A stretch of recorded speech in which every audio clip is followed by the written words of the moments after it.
All right, welcome back. Today we're going to be talking about binary, but before we get too far, I want you to pause my video and go watch this video because it is so good. This is by a YouTube channel, Veritasium. Hopefully you've seen it. Lots of science content if you're interested in that. I'm going to put a link in the description below and the annotation here. It's linked in the slides if you can find those. And yeah, pause my video, watch that. So a big takeaway, probably the biggest takeaway from that video is this quote. The simplest form of information possible is the answer to a yes or no question. We can represent this single outcome with a 1 or 0. Binary is a positional number system, which only uses 2 digits, 0, 1.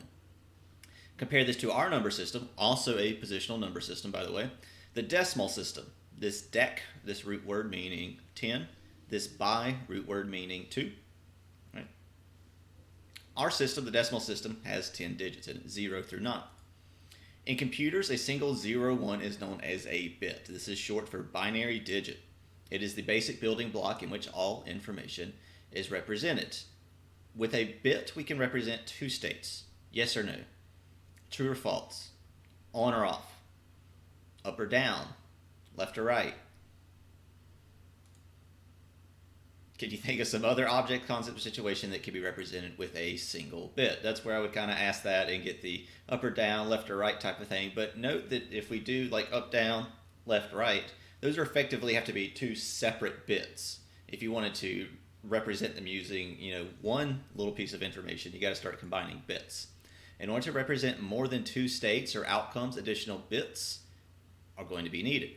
A sequence of multiple bits is simply known as a binary sequence. Letters, numbers, medical records, audio, video, games, the internet. It's all just a bunch of zeros and ones. It's all just a bunch of binary sequences. Okay? So with enough zeros or ones, we could, in theory, represent everything in the universe, including the universe itself. I'm saying represent. Okay? We write in a high-level language, such as Java. Any programming language that you've probably heard of is a high-level language, Java. C++, JavaScript.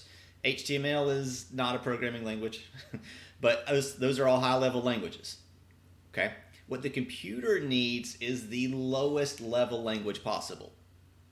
It is binary. The computer needs it in zeros and ones. It basically takes those digital zeros and ones and translates them into an analog kind of mechanical signal, which is like high voltage, low voltage, right? So that's actually the instructions for the computer are in zeros and ones. They're in binary. That's what it ultimately needs. And it uses those to generate high and low voltage in order to actually compute, to actually like move electricity around, if you will. Okay, so we write in a high level language. It ultimately needs to be in binary, the lowest level language. So there's some layers of converting in there to get it down to a low level language. And that's why you get some differences in programming languages. Right? I don't want to dive too deep into it, but Java is a hybrid language between compile and interpreted. But there are some languages out there, C++, that is completely compiled. There is some languages out there such as Python, which is completely interpreted. And what it is with something like C++, your high-level language is converted down to, we'll say binary. It's not technically binary. It's like one step above. But it's translated down to a low-level language. I can say that before it is executed. Right? It is compiled. That's what compiled means. We take it from a high-level language and we're going to convert it all the way down to a low-level language before the program is executed. Interpreted, on the other hand, it's in the high-level language and it gets converted to a low-level language on the spot as the program is executing. That's the difference. Okay? As you can imagine, the compile time language is faster, whereas the interpreted one is slower. But there's other advantages and disadvantages. My point I really should be harping on, I decided to fit this in, is that we can represent anything with zeros and ones. Let's explore the need for additional positions in our own number system, the decimal system. So the decimal system is also called base 10, right? Because there's 10 possible digits. 0, 1, 2. I keep going. Once I hit 9, I've used all 10 digits.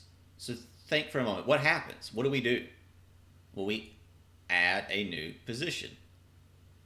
And I start reusing the digits, right? This went back to 0, and I'm effectively using a new position. This previously was 0, and now I'm using a new position to represent numbers beyond what I was able to represent. The same situation occurs with binary, or for any positional number system for that matter. If you try to figure out binary like online, most websites teach you like little tricks to make you learn binary. What I'm teaching you is how all positional number systems work. So you can take this exact same concept and scale it up. Maybe you're working in hex, which is base 6. All right? It's the exact same concept, just scaled up to base 6. Maybe you're working in hexadecimal, which is 16. Hex meaning 6, dec meaning 10, hexadecimal, base 16. There's 16 possible digits, if you will. And we actually will learn hexadecimal, but it's really no different. It's the exact same as any positional number system. So with binary, we got 2 digits. Hence, it's called base 2. Okay, which means that we're going to need additional places a lot faster. I've got 0, 1. I am out of digits. We're going to need a new position. All right, this is the number 3, 4. I'm out of digits again. We need a new position. 5, 6, 7, 8. I'm out of positions. Okay, this isn't the number 111. What is it? This is the number 8. This binary turnovers thing, I got to skip through. Sorry, we would do this in class, but the COVIDs. Okay, realities are there's nothing special about binary. It functions the same as any positional number system. To understand this concept, let's step back and look at the decimal system. We often refer to these positions with names. Right? This is the ones place, the tens place, hundreds, thousands. These names are derived from the position's value. This ones position, it is 10 to the 1. Well, I'm sorry, 10 to the 0, which is 1. Hence the name ones. This position, right, is 10 to the 1, which is 10, or the tens position. 10 squared, 100, the hundreds position, and this is thousands. So what you're seeing here is you have the base, right? I'm talking about decimal at the moment. So there are 10 possible digits. Base 10, base 10, you see this name. Okay, the position is kind of signified by this exponent. Right? This is our first position, or the 0th position. So 10 to the 0 is how I figure out the position's value. Right? 10 to the 0 is 1. Here, this is my next position. We're going to go up 1 on our exponent. This is 10 to the 1. Again, I have 10 possible digits in decimal. 10 possible digits. 1, the position value. If I do 10 to the 1 mathematically, that's going to give me 10, hence the name tens. Okay, so if we just take out the names and actually put in the place values, now we can take a number such as 8,023 in decimal, and we can think about it as 8 1,000s, 0 100s, 2 tens, and 3 ones. Let me show you it in the tool. Right, here's the number laid out in the positions. What this is saying is I have 8 1,000s, or simply 8,000. I have 0 100s. I have 2 tens, or effectively 20, and I have 3 ones. If we add those up, right, 8,000, 20, and 3, that's how we get the number. I'm going to do the exact same concept with binary, except we're limited to 2 digits. You see our base 2, right? What is 2 to the 0? What is 2 to the 1? What is 2 squared? What is 2 cubed? Those are our position values. Right? 2 to the 0 is 1. 2 to the 1 is 2. 2 squared is 4. And 2 cubed is 8. So if we take this number, this binary number, and we lay it out into that tool, what we're effectively saying is that we have 1 8s. We have 0 4s. We have 1 2 and 1 1. I have 1 8. I I have 0 4s, I have 1 2, I have 1 1, right? It's laid out in my positional number tool. If we add these numbers up, 8 plus 2 plus 1, that's what this number is. Right? 8 plus 2 gives me 10. This is the number 11 in binary. So when converting a decimal number to a binary, simply subtract to the highest. This is very wordy. I find it best to just go through the example. Right? I want to take 172 in decimal, and I want to convert it in binary. Okay? So I'm going to take 172. I've got my tool laid out, and we're up to 8 positions. There's a reason for that we'll talk about later. But my 8 positions are laid out, right? 2 to the 0, 2 to the 1, all the way up to 2 to the 7.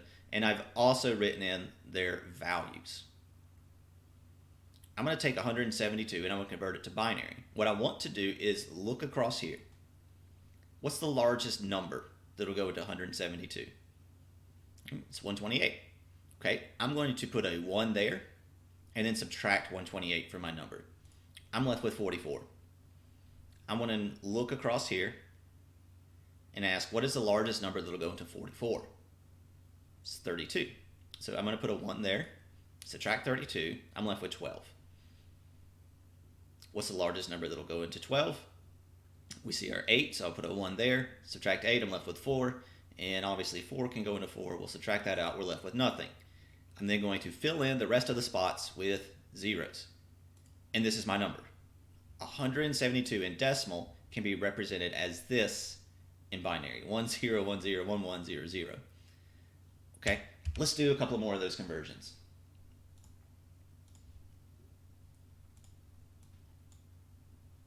I have this tool that I've kind of made and I've left it blank. And we're going to zoom in a little bit here. Okay, I left it blank on purpose because if I was given like a test situation, one of the first things I would do is recreate my tool. I don't have these, like I can't just look at a bunch of 1s and 0s and know exactly what position I'm in. I need something to kind of keep my stuff separated. So let's plug in the positional values first. Be the first thing I do. I don't know what I'm doing. All right, so this spot is 2 to the 0. Aha. We got 2 to the, no. 2 to the 1. 2 to the 2. We're getting faster.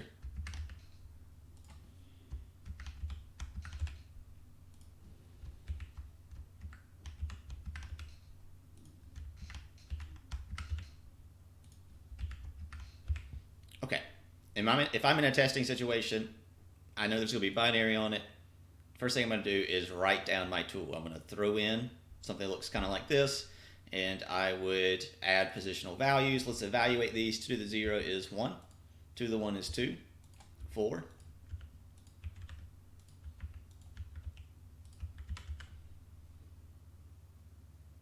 Okay.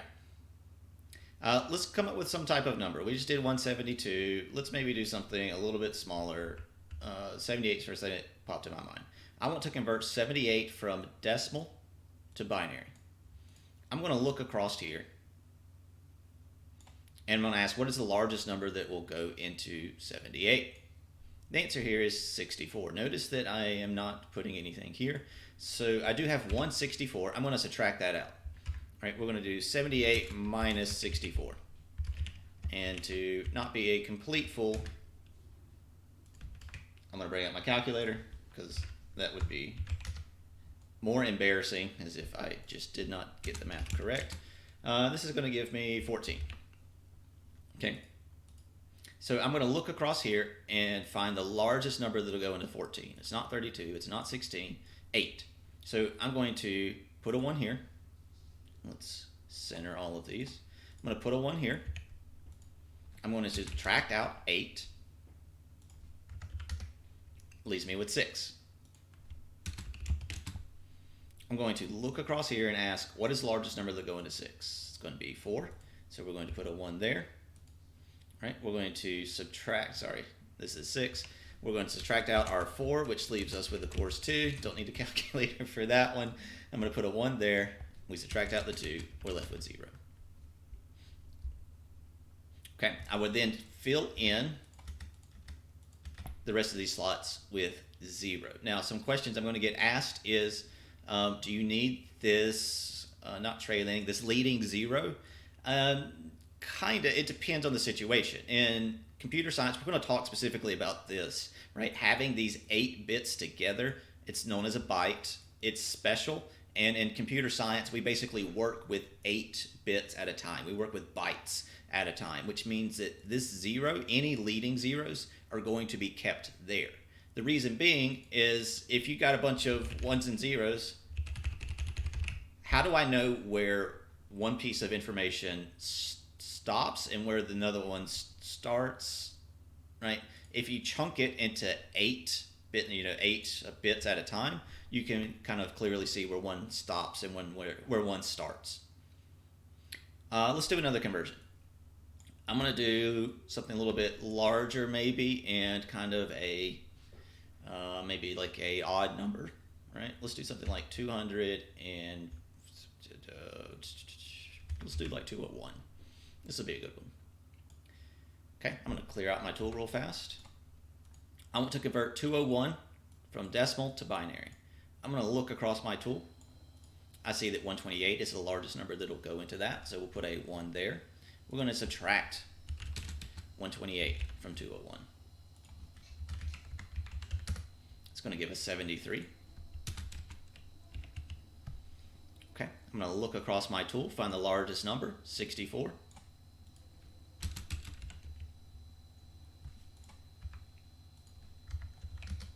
Gives me 9. I'm going to look across my tool, looking for the largest number that will go into 9. It's 8. So we'll put a 1 there. We'll subtract that out. Leaves us with 1. And I happen to have a 1's position. I'll put a 1 there. We'll fill in the rest of these slots with zeros, and that's my number. Like if I was to write it out, we would say 1 1 0 0 1 0 0 1. 201 in decimal is this in binary. Okay, so some things I'd like you to notice. One is we had an odd number this time, and we ended up using our 1's position. This is kind of a quick way to tell, right? If we got an odd or even number, notice that all these other positions are even as a result of how, powers of 2 work. If I have an odd number, we're going to have a 1 here. Right. Conversely, if I just showed you this number, you could tell me just right off the bat if it was odd or even because of this position. Okay. The other thing I want you to notice is what this is conveying. This is saying that I have 1 128. I have 1 64. I have 1 8. I have 1 1. If we just add those numbers up, that's how we get back to 201. Okay. With that in mind, why don't we do some conversions going the other way?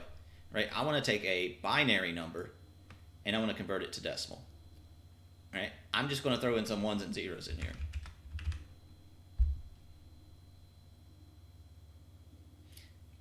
Let's convert this number, which I have no idea what it is, from binary to decimal. Right, I'm going to plug it into my tool. 1 1 0 1. No, this one's not centered.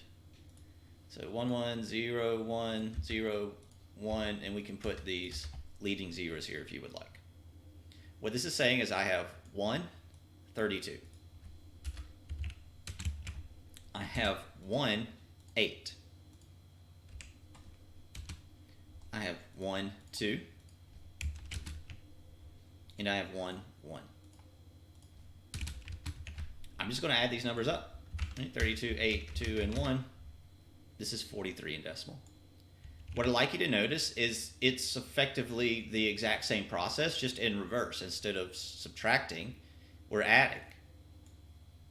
I had no idea what this binary number was. I just plugged it into my tool. Let's do another one. Let's go larger. Last one, I promise. I'm going to clear out my tool, and we want to.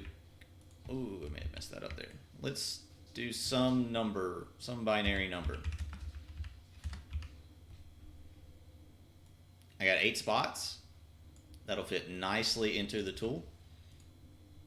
Doing it from right to left, filling this up. Okay?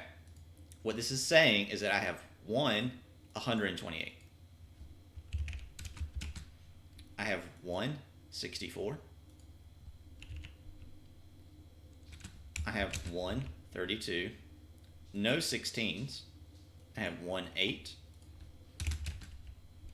I've got 14. 0 2s and 1 1. Odd or even number, quick. It's going to be an odd number. I can tell because I've got something in that ones slot. And the actual number is 237. Again, just adding these up. So that's how we do binary conversions. And what's so beautiful about using a tool like this and understanding the positional number system is to do other conversions, you just change the base, right? If this is a 16, I'm going to do 16 to the 0, which is just simply 1. If this is 16, I'm doing 16 to the 1, which is just 16. If this is 16 squared, that's going to be 256. All positional number systems end up working the same, which makes this awesome. All right, let's finish out these slides and wrap it up. We're going to end up using the opposite approach whenever you want to convert from binary to decimal, and we did some of these. Here in the slides, we're converting this binary number ultimately to 53, doing the adding approach. Okay, so this brings us to, officially, a byte. A byte is a unit of measure comprised of 8 bits. Veritasium actually mentions in the video why exactly we use a byte. Like, why 8 bits? That seems arbitrary, right? Well, ASCII, that stands for something American, some language group of people, interchange people, got together and were talking about mapping out characters in the computer, right? They wanted to be able to represent lowercase a through z and uppercase a through z. First of all, lowercase a through z, how many characters is that? Well, it's 26. Uppercase a through z, keep in mind those are separate characters technically. That's another 26 characters. You add in digits, right? 0 through 9, that's another 10. And then you got like all this punctuation, and what they ended up needing was 7 bits. Right? They need 7 to represent that. What do I mean? Why don't we bump this back over here? And yeah, we'll go with like binary. Okay, if I have, this is 8 bits total. If I have 7, this is the largest number I can represent.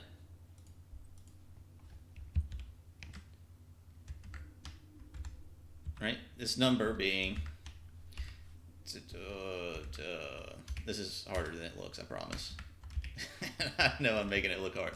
0, 1, 1, 1, 1, 1, 1. 1. You see why that's hard?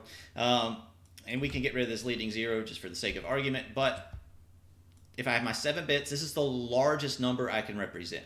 That is 164 plus 132 plus 116 plus 18 plus 4 plus 2 plus 1.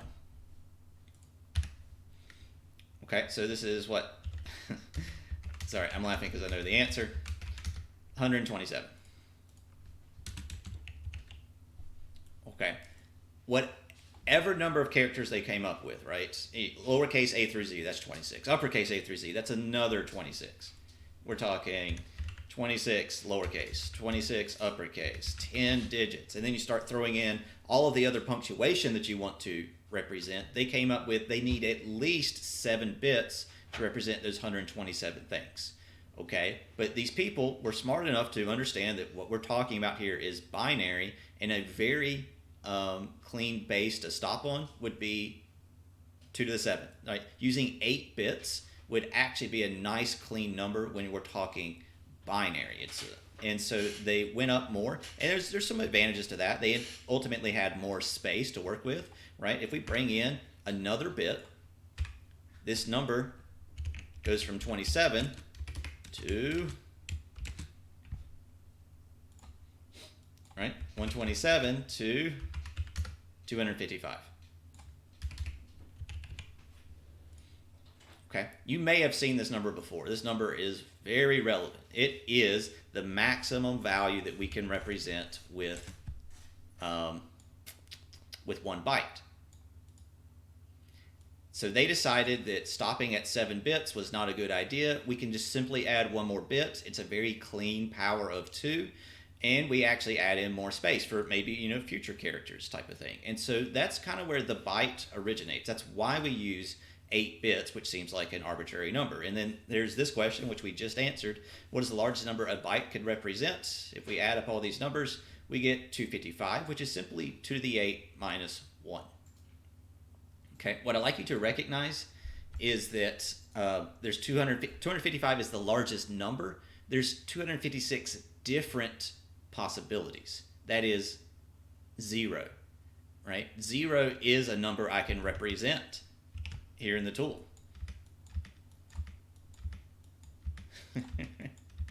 Right? This is saying I have, what is this number in binary? Well, I have 0 128, 0 64, 0, blah, blah, blah. It's 0. So this is a state that I can represent. So 255 is the largest number I can represent. 256 different possibilities we can do with 1 byte. In Java and most high-level programming languages like C++, an int consumes 4 bytes. That is 32 bits.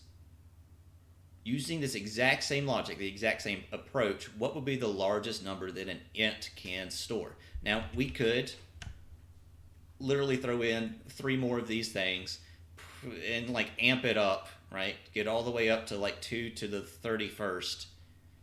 Or take a look at this logic. Right, I got to the largest number that we could represent with 1 byte. Right, I have 8 bits total. We're working with base 2. The largest number I can represent is 2 to the number of bits I have minus 1. So if we take an integer, which uses 4 bytes or 32 bits, I'm going to do 2 to the number of bits I have minus 1. It's this number. This is, in theory, the largest number I can represent, which is 4.2 billion. Okay, but the thing is, we actually use, at least in Java, some languages, you can like kind of designate this. We use positive and negative, right? We use what's called a signed binary number or signed integer number. So I'm going to divide that by 2, and we get this number. Notice this for a moment. So what this is actually going to end up happening is our max value of an integer is somewhere around 2.1 billion. Our minimum value is a negative 2.1 billion, right? The reason why we have these max and mins is because ultimately an integer is using 4 bytes. Whenever you create an integer variable, the computer is going to set aside 4 bytes, 32 bits, and says your integer is this section right here, right? You remember how I was talking about how if you just have a bunch of zeros and ones, how in the world do you know where, new data stops and new data starts? Right, we chunk it into bytes, and then an integer is going to consume 4 of those, which is how we get these values. These seem like arbitrary numbers, but they come directly from the fact that we use 32 bits to represent an integer. Now, there was this little half, and I want you to notice that it's kind of disappeared here. Well, not really. We got the 0 here on the positive side, and so that's effectively where it's at. Okay, I'm going to close out with the quintessential binary joke. I can't read it to you because it's going to ruin it. I need you to read it. I'll see you in the next one.